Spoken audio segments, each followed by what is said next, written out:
Good afternoon everyone. आज इस video में हम लोग सीखेंगे कि सेट्स के बारे में। सेट्स होते क्या है, ये क्लास 11 के चैप्टर 1 का पार्ट है, जिसमें हम लोग देखेंगे कि सेट्स क्या हैं। जैसे कि हम सभी जानते हैं सेट्स शब्द किससे बना है, सेट, और ये प्लूरल फॉर्म होता है सेट का। जैसे सेट्स क्या है, SETS सेट्स। सेट्स का मतलब है plural form of the set. मतलब है कि जब कई सारे सेट का मतलब तो हम लोग क्या समझते हैं, जैसे हम क्या करते हैं किसी भी चीज़ का एक सेट लेते हैं। सेट का मतलब है हमने शर्ट और पैंट का कपड़े का सेट ले लिया। स्पोर्ट्स सेट आता है बैट का, क्रिकेट का, है ना। तो इसका क्या आता है, क्रिकेट के भी सेट, क्रिकेट स्पोर्ट्स के भी क्या आते हैं, सेट्स आते हैं। तो सेट का मतलब ही होता है जहाँ पर कुछ ऐसी चीज़ें जिनका क्या हो, एक वेल डिफाइंड स्ट्रक्चर बनता है, फिर वेल डिफाइंड उनका आइडेंटिफाई वो कर पाते हो, क्या बोलते हैं उनको, सेट बोलते हैं। ठीक है। तो सेट अब मतलब कि जब भी कभी हम किसी एक ऐसी चीज़ की बात करें जिनमें जितने भी ऑब्जेक्ट हैं ना, सभी क्या प्रॉपर्टी सेम रखते हो, तो क्या बोलेंगे उसको हम लोग सेट बोलेंगे। ठीक है। तो यहाँ पर डेफिनेशन देखते हैं सेट के बारे में। तो सेट की डेफिनेशन हमारी होती है, सेट्स की डेफिनेशन होती है, it is a well defined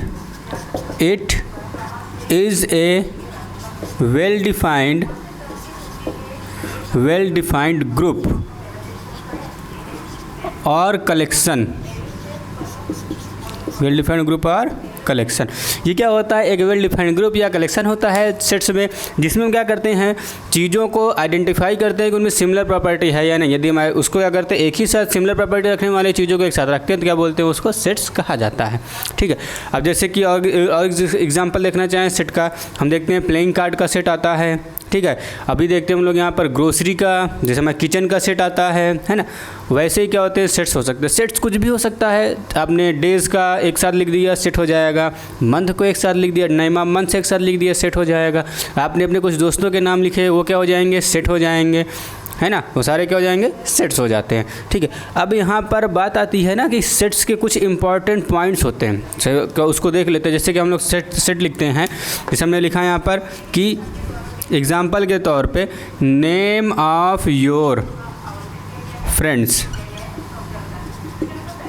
name of your friends क्या हो जाएगा, एक प्रकार का सेट हो जाएगा, है ना। अब दूसरा एग्जाम्पल देखते हैं, name of students in class 10th। हमने क्या किया, क्लास 10th के सारे बच्चों का नाम लिख दिया, तो क्या हो जाएगा, वो सेट्स हो जाएगा। ठीक है। एक थर्ड एग्जांपल लेते हैं, name of mobile. Name of mobile company. अब जितनी भी सारी कंपनी मोबाइल बनाती है उन सभी को एक साथ लिख दिया जाएगा, तो क्या हो जाएगा, वो सेट हो जाएगा। ठीक है। तो सेट्स का मतलब ही होता है, जैसे कुछ और भी लिख सकते हैं यहाँ पर सेट्स में, यही तरीके यही नहीं लिखने, बहुत कुछ भी आप लिख सकते हो। आपने क्या किया, कोई फार्मूला लिख दिए, जैसे कि x + y = 5, और आपने यहाँ पर कह दिया कि x and y belongs to natural number. ये भी क्या है, यदि आप इसके जितने भी सारे पॉसिबल आंसर्स मिल पाएंगे वो सारे क्या हो जाएंगे, सेट्स हो जाएंगे। जैसे इसका अगर हम आंसर देखना चाहें, x + y = 5 जब करेंगे, हमारे पास क्या हो जाएगा, x की वैल्यू यहाँ पे जो भी कुछ आएगी, x और y की वैल्यूज क्या आ जाएंगे, सारे सेट्स हो जाएंगे। तो मतलब है जब भी कभी किसी चीज़ को सिमिलर प्रॉपर्टी के साथ वाली चीज़ों को लिखते हैं तो क्या होता है, वो हमारा सेट होता है। ठीक है। अब इसके बाद को और भी चाहे तो आप कुछ भी लिख सकते हैं। जैसे हमने लिख दिया कि मल्टीप्लाई ऑफ, जैसे कि हमने यहाँ पे लिखा मल्टीप्लाई ऑफ 10। अब 10 के जितने भी सारे मल्टीप्लाई होंगे वो सारे क्या हो जाएंगे, सेट्स में आ जाएंगे। तो सेट्स का मतलब ये जो होता है, जो सिमिलर प्रॉपर्टी रखते हो, क्या बोलेंगे उनको, हम सेट्स बोलेंगे।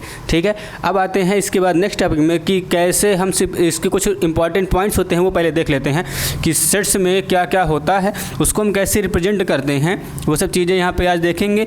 ठीक है। तो अब कुछ इंपॉर्टेंट नोट्स लिखते हैं यहाँ पर। नोट्स मतलब क्या है, सेट्स को हम क्या करते हैं, जब भी कभी सेट्स को डिनोट करेंगे ना, किस चीज़ से करेंगे, कैपिटल लेटर से। सेट्स को डिनोट करेंगे हम, डिनोटेड बाय कैपिटल लेटर। हमने क्या किया, कैपिटल लेटर्स क्या करते हैं, सेट को डिनोट कर सकते हैं। जैसे एग्जांपल पे हमने क्या किया, कोई सेट हमारे पास ए है, कोई सेट बी है, कोई सेट सी डी, ऐसे करके हमारे पास क्या है, कई सारे सेट्स को हम डिनोट कर सकते हैं। एग्जांपल के तौर पे लेते हैं, कुछ ऐसे सेट्स होते हैं जिनको डिनोट करने का तरीका अल्फ़ाबेट बस क्या होता है, वही इक्वल होता है।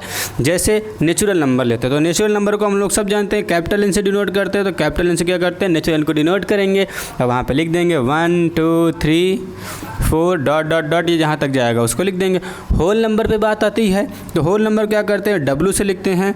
1 2 3 0 1 2 3 4 ये सारे हमारे क्या हो जाते हैं, होल नंबर्स आ जाते हैं। ठीक है, उसी तरह इंटीजर्स हमारे जो होते हैं वो सारे हो जाएंगे। रेशनल नंबर्स को R से रिप्रेजेंट करते हैं, इंटीजर्स को Z से रिप्रेजेंट करते हैं, ये सारे क्या हो जाएंगे, हमारे सेट्स हो जाएंगे। ठीक है, इनको हम क्या करते हैं, इसी अल्फ़ाबेट से सिर्फ डिनोट कर सकते हैं। बाकी और आप चाहे जिससे चाहे उसको हम कर सकते हैं। अब इसमें कुछ टर्म आता है, जब भी कभी दूसरा टर्म हमारे पास आता है, पहला आता है डिनोटेड बाई कैपिटल लेटर। ठीक है, अब दूसरा हमारे पास आता है कि ऑलवेज रिप्रेजेंटेड बिटवीन करली ब्रैकेट। क्या होता है यहाँ पर, हमेशा इसको मिडिल ब्रैकेट के बीच में लिखते हैं। मिडिल ब्रैकेट मीन्स आपने जैसे देखा होगा पीछे भी हमने क्या किया था, नेचुरल नंबर को रिप्रेजेंट किया था कैपिटल एन से, और करली ब्रैकेट के अंदर 1 2 3 4 ऐसे करके क्या किया था, करली ब्रैकेट के अंदर लिखा था। तो सारे क्या हो जाएंगे, हमारे सेट्स हो जाएंगे। तो हमने क्या किया, डिनोट किया इसको कैपिटल लेटर से, मिडिल ब्रैकेट के बीच में लिखते हैं, करली ब्रैकेट भी इसको बोलते हैं, मिडिल और करली ब्रैकेट के बीच में लिखते हैं। और एक थर्ड जो इंपॉर्टेंट पॉइंट हमारा होता है, ये जो हमने 1 2 3 4 लिखा है ना, इसको बोलते हैं एलिमेंट।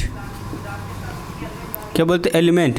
मेंबर भी बोला जाता है, क्या बोलते हैं इसको, मेंबर भी बोलते हैं। आप चाहें तो इसको एलिमेंट बोल लें, आप चाहें तो मेंबर बोल लें, आपकी जो मर्जी हो वो इसको यहाँ पे इसको बोल सकते हो। तो ये कुछ इंपॉर्टेंट नोट्स हो गई जो बहुत इंपॉर्टेंट होती है, ध्यान देने के लिए हमको बहुत ज़रूरी होती है। बिना इसके आप क्या करते हैं, सेट्स को अच्छे से रिप्रेजेंट नहीं कर पाते हैं। जैसे कि पहला हम जानते हैं कि denoted by the capital letter, जब भी कभी किसी सेट को लिखेंगे तो कैपिटल लेटर से डिनोट करेंगे। मिडिल ब्रैकेट हमेशा करली ब्रैकेट के साथ इसको लिखा जाएगा, करली ब्रैकेट के बीच में लिखा जाएगा। और जो करली ब्रैकेट के बीच में जो कुछ भी नंबर्स, नेम कुछ भी आप लिखते हो तो क्या कहते हैं, उसको एलिमेंट्स कहते हैं। ठीक है, चलिए अब आगे आते हैं यहाँ पर रिप्रेजेंटेशन ऑफ द सेट्स, कि सेट्स को हम लोग कैसे रिप्रेजेंट करते हैं। हमारा नेक्स्ट टॉपिक है रिप्रेजेंटेशन। Representation of set. तो अब सेट को रिप्रेजेंट करने के दो तरीके होते हैं। हम सेट कितने तरह से रिप्रेजेंट करते हैं, दो तरीक़ों से रिप्रेजेंट करते हैं। ठीक है, जिसमें हमारा पहला जो आता है वो आता है set builder. Set builder form. Set builder form को मतलब क्या बोलते हैं, रूल मेथड भी बोलते हैं। क्या बोलते हैं, सेट बिल्डर फॉर्म को रूल मेथड भी बोलते हैं। अब देखो जैसे कि इससे पता ही चलता है, रूल का मतलब क्या होता है कि हम यहाँ पे किसी रूल की बात करेंगे, किसी नियम की बात करेंगे। जब भी हम कभी किसी रूल या किसी नियम की बात करते हैं तो क्या बोलते हैं उसको, सेट बिल्डर फॉर्म में बोलेंगे। जैसे कि हमने यहाँ पे एग्जांपल लिखा कि वावेल ऑफ इंग्लिश अल्फ़ाबेट। हमको एक सेट लिखना है कि जो हमारे पास जो वावेल है ना, Wavell of English alphabet, Wavell of English alphabet. अब इसको हमको लिखना होगा तो क्या लिखेंगे, एक सेट ए से इसको डिनोट करेंगे, करली ब्रैकेट के अंदर क्या लिख देंगे, AEIOU, ये हमारे क्या हो जाएंगे, अल्फ़ाबेट हो जाएंगे इंग्लिश के। तो हमारा क्या हो जाएगा, एक सेट हो जाएगा। अब देखो वावेल्स ऑफ इंग्लिश अल्फ़ाबेट, ये जो हमारे पास है ना, इसको लिखेंगे। अब ये तो हमारे इसको अगर सेट बिल्डर के फॉर्म में लिखना है तो कैसे लिखेंगे इसको, यहाँ पे X such that X is the vowel of English alphabet.